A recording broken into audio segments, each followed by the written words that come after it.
धार्मिक मान्यताओं के अनुसार सावन की सोमवारी पर विधि विधान से शिव आराधना का विशेष फल मिलता है और ऐसे में जीवन में सकारात्मक ऊर्जा का संचार होता है और भगवान शिव की कृपा प्राप्त होती है।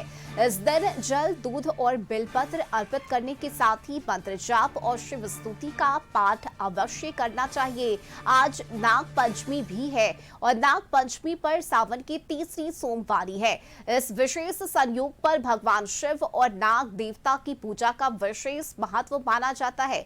ऐसे में इस दिन शिव पूजा के साथ नाग देवता का स्मरण और पूजा करना भक्तों के लिए विशेष धार्मिक महत्व रखता है। सावन की तीसरी सोमवारी और नाग पंचमी पर शिवालयों में सुबह से ही भक्तों की भीड़ देखी जा रही है। और सीधे रुक कर लेते हैं, संवाददाता अंकिता का हमारे साथ इस वक्त लाइव जुड़ चुके हैं। अंकिता, देखिए आप इस वक्त शिवालय में मौजूद हैं। आज सावन के साथ ही साथ नाग पंचमी भी है, ऐसे में ये दिन और भी विशेष हो जाता है, खास हो जाता है शिव भक्तों के लिए। किस तरह की तस्वीरें सुबह सुबह मंदिर परिसर की? बिल्कुल रश्मि, इस वक्त हमारी मौजूदगी राजधानी पटना के खाजपुरा शिव मंदिर में।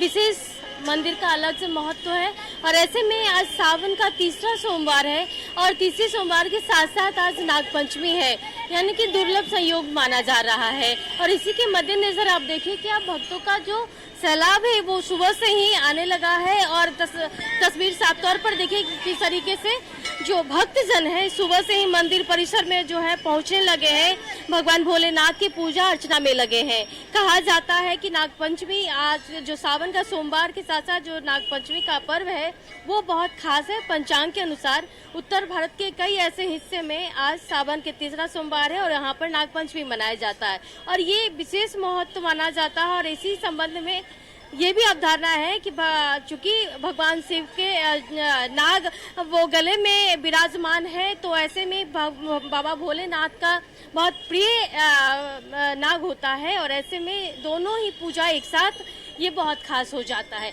मंदिर परिसर के अंदर का नज़ारा भी हम दिखाने की कोशिश करेंगे रश्मि कि किस तरीके से भक्तों का सैलाब और उसके साथ साथ यहाँ पर मौजूद वॉलंटियर सभी की मौजूदगी और किस तरीके से मंदिर परिसर में भक्तजन जो है वो आ रहे, खास करके महिलाओं की जो भीड़ है, जो तादाद है वो देखते बन रही है। हालांकि जो गर्भगृह है हम उसका ही दर्शन जो हमारे जो दर्शक हैं हम उन्हें भी दिखाने की कोशिश करेंगे गर्भगृह से कि किस तरीके से बाबा भोलेनाथ का जो है वो पूजा अर्चना भक्तजन जो है वो कर रहे हैं, क्या तैयारी होती है वो भी हम जानने की कोशिश करेंगे। जो यहाँ पे वॉलंटियर है उनसे भी बात कर लेते हैं। मैडम, कितने लोग हैं? हम लोग यहाँ 5 लोग हैं।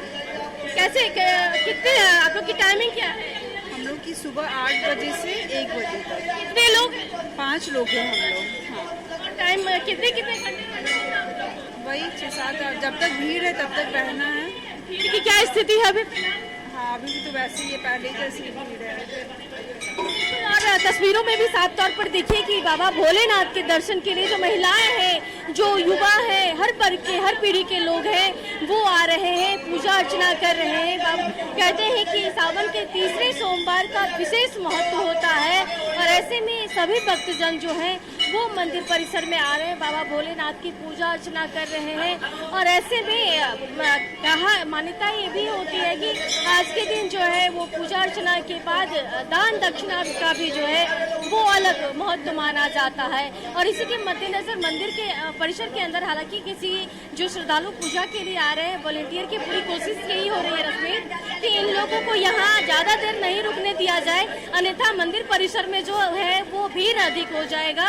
और ये इसलिए इसी के मद्देनजर ये कोशिश हो रही है कि सभी को जल्दी से जल्दी इस जो गर्भगृह है उससे बाहर निकाला जाए ताकि जो भीड़ की संभावनाएं जो है वो कम बनी रहे। और इसी के मद्देनजर देखिए किस तरीके से यहाँ के इस मंदिर परिसर के जो है वो हम आपको ये दृश्य दिखाने की कोशिश कर रहे हैं, क्योंकि राजधानी पटना में कई ऐसे शिवालय है, लेकिन खाजपुरा शिव मंदिर की बात करें तो आप देखिए कि अक्सर ऐसा शिवरात्रि हो या फिर सावन के सोमवार की बात करें या फिर सावन का पूर्णिमा को लेकर के, यहाँ पर भव्य आयोजन होता है। अलग अलग तरीके से भजन कीर्तन का आयोजन किया जाता है।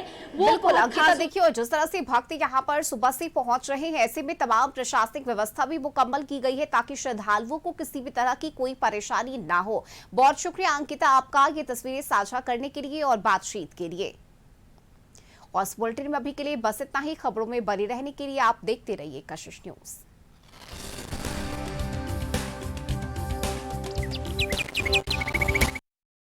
सावन